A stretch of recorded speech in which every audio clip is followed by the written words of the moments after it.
mawala ka, di na iibig pa.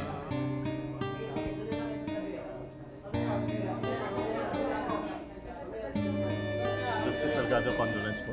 Congressman, ano nangyayari sa bayang ito? Excuse me, Carlito. Tumawag Tita Doris mo. Ang mama mo raw. Isinugod ulit sa operating room. Lumamala ang kondisyon. Tayo na. Tayo na. Paano nagkaganyan yan? Sino ang nag-organisa sa kanila? Spontaneous po daw yan, Dad. Oo, kalokohan. Yan ang gustong palabasin ng aking mga kalaban. Dad, meron akong nakikilala dun sa mga ilan sa mga naka-armbands na yan. Kakampi natin dati yung mga yan eh. Bumaliktad na, ganun ba? Namang, Dad. Paano? Pinapalabas ng media na santo yan si Valiente. Eh, last week lang ho. Malakas naman tayo sa survey, ah. Mga ilan lang yan. Ang silent majority nasa atin pa rin. Pero Governor, meron din pong mismong sa Kapitolyo na mimigay ng black armband. Ba, kailangan mapigil na sila. At alamin kung sino-sino sila. Go. Sir. Marami nang kumakalat na anti-Montemayor text messages ngayon. Nag-start na rin po ako ng text brigade para kontrahin yung Dad. Sino ito? Dad, yan po si Edmond. Bakit andito pa yan? At mukhang nanunulsol ng tao. Tumiyetang lalaki yan, oo. Bakit pa andito pa yan sa Dionisio? Akala ko ba wala na yan? Makalat-kalat pang animal na yan. Ano raw po, Lola? Hindi pa raw tapos ang operasyon. May problema ho ba? Naging unstable ang condition ng inyong mami. Kaya kinailangan siyang operahan para Makakaligtas ho ba si Mami? Oo, may pag-asa siyang mabuhay. Kaya lamang, baka maging gulay. Bakit nila sasabihin niyo? Paano nila malalaman yun, ha? Diyos ba sila para sabihin yun? Hindi naman, di ba? Sila accurate eh. Alam mo, maraming ganyang cases na sinasabi ng doktor wala nang pag-asa pero nakaka-recover pa rin sila.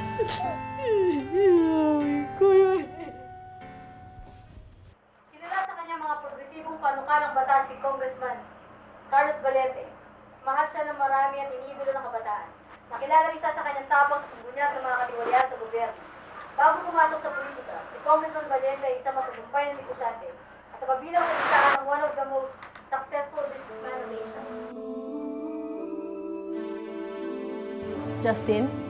Amanda, Hi. napadaan ka. Nabalitaan ko kasi na may ginagawa kayong documentary about Congressman Valiente. Lahat ng istasyon maglalabas nun. Oo, Justin. Pero kayo ang top station. At makikiusap sana ako sa'yo na sana wag mo nang banggitin ang alitan ni Congressman Valiente at ni Daddy. Nasa dyaryo na yun, Amanda. Oh, pero isipin mo naman ang epekto nun sa amin. Dahil sila magkalaban, si Daddy yung napagbibintangan. Unfair sa amin yun. Alam mo, sana tinawag mo na lang sa akin. Lalong hindi ko magagawa yan dahil nakita ka ng mga tao na pumunta dito. Kanina pa ako tawag na tawag sa'yo. Hindi mo naman sinasagot ang cell mo. Gusto kong gamitin ang media expertise mo.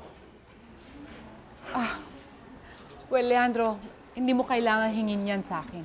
Because in my own way, lagi ako nagpapalabas ng mga positive articles about you in the Manila Press. I know. Thank you. Thank you. Gusto kong magtulungan kayo ng mga media experts ko rito. The more help, the better. Well, Leandro, I think the best is that we should put a media center right here sa Kapitolyo para ma-coordinate natin lahat ng communications. Beautiful idea.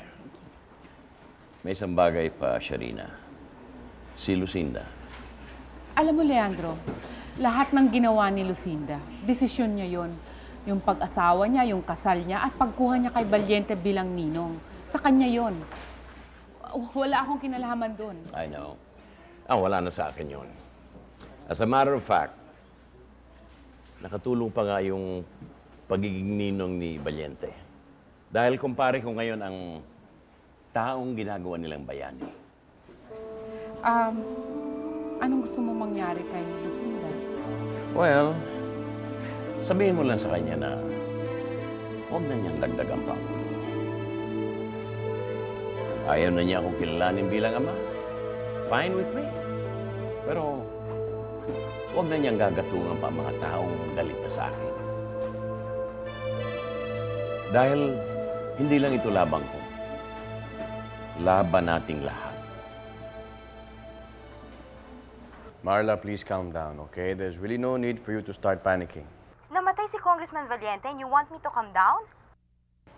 Eh, hindi pa naman kayo pinupuntahan ng mga polis o kaya NBI, hindi ba? If ever, routine investigation lang ang mangyayari. Paano kung lumabas sa dyaryo na ako at ang mga boss kong principal suspect?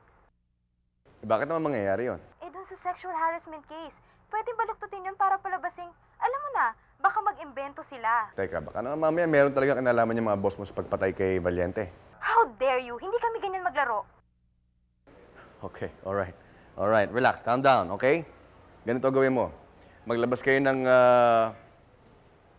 full-page ad na nakikiramay kayo kay Valiente. Unahan nyo na ang public perception. In that way, Hindi na bale. God, I should have followed my instinct. I shouldn't have listened to you.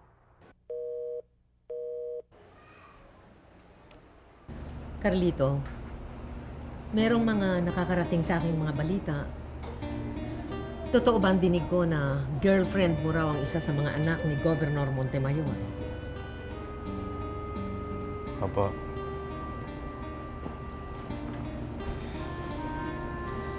Siguro naman, hindi ko na kailangan sabihin sa iyo na pagkatapos ng lahat ng mga pangyayari, Hindi ko po naisip yung mga bagay na yun, Lola eh. Sa totoo lang, wala ko po masyadong panahon para mag-isip simula nung... huwag mo sanang mamasamain, iho. Pinag-iingatan lang kita. Baka may mga makarating sa yung mga hindi magagandang bagay tungkol kay Governor Montemayor. Siguro, iho, kailangan dumistansya ka na muna ng konti sa girlfriend mo. Unang-una, nais kong magpasalamat ng taus-puso sa taong bayan dahil sa kanilang lubos na pagsuporta at pakikiramay sa aking mga apo. Nababagabag ako sa nangyayaring investigasyon. Hanggang ngayon, wala pang resulta. Subalit bilang dating Justice of the Supreme Court, I am committed to uphold the rule of law. Titiyakin ko na magtatagumpay ang hustisya sa pagpaslang na naganap sa aking manugang, sa kanyang mga driver, at 10 ng kanyang mga bodyguard. At higit sa lahat, sa tinamong malubhang pagkasugat ng aking anak na si Cynthia. Sino po ang suspect niyo? Excuse me, narito po ang aking apo, si Carlito, na maaaring magpahayag sa inyo at sumagot sa inyong mga katanungan. Carlito. Maraming salamat po sa inyong suporta. Sana pagdasal po natin si Daddy at mabilis ang paggaling ni Mami. Sino po ang suspect niyo? Hindi ko pa po alam, wala pang report sa amin ng NBI. May kinalaman ba ang politics sa nangyaring trahedya? Sa opinion ko, meron. Nakipag-ugnayan na ba po ba sa inyo si Governor Montemayor? Hindi pa, pero nagpunta na dito ang tatlo sa kanyang mga anak. Totoo po ba ang kasintahan mo ang isa sa mga anak ni Governor Montemayor?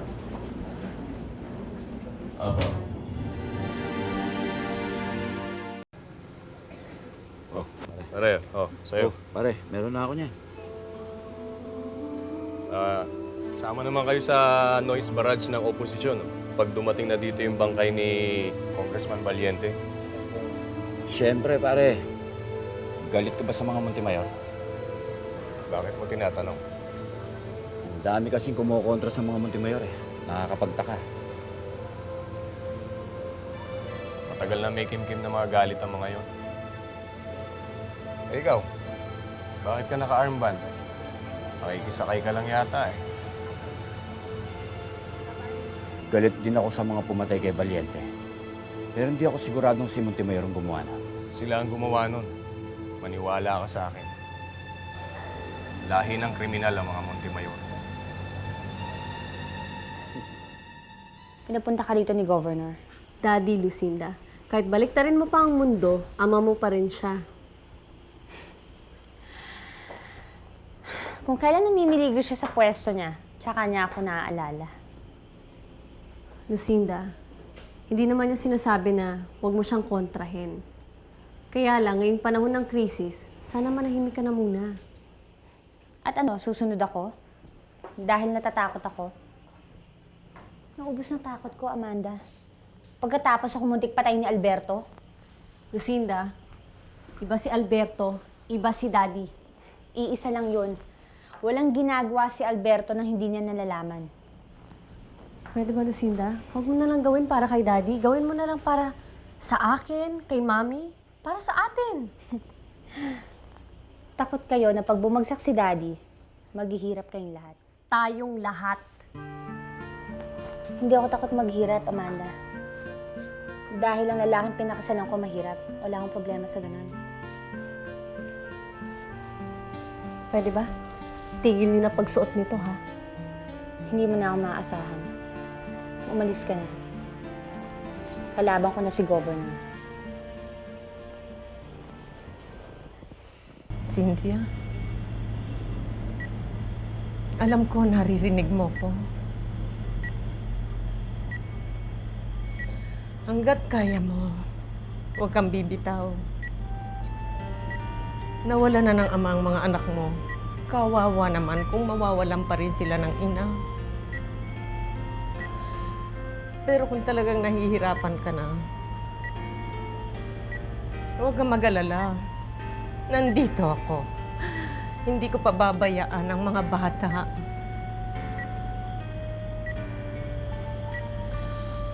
Titiyakin ko na ang sinimulan ni Carlos ay pagpapatuloy ni Carlito. At ang prinsipyo ninyong mag-asawa ay mabubuhay kina Carlito at Guada.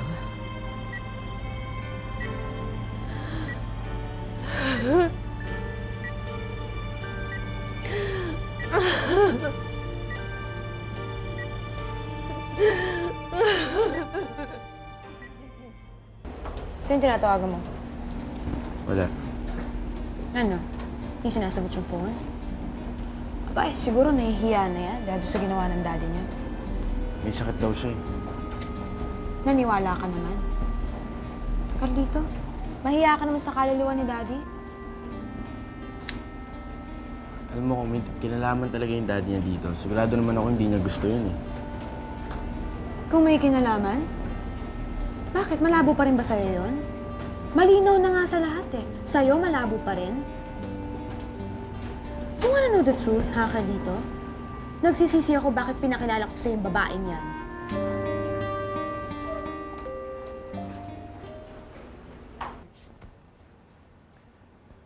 Malaki ang respeto ko kay Congressman Valiente. Sa katunayan, labis akong natuwa nang siya ay kuning ninong ng aking anak na si Lucinda. Ang aking anak naman na si Rosa Camila ay nasa ospital ngayon dahil labis niyang dinamdam ang pagkasawi ng mag-asawang Valiente. Ang alitan namin ni Carlos ay sa politika lang. Walang personalan. Kaya ang mga hayop na halimaw na pumaslang sa kanya ay tutugisin ko at ipinangako ko na hindi ako titigil hanggang hindi sila nakukulong. Okay, Kat. Very good. Thank you, thank you.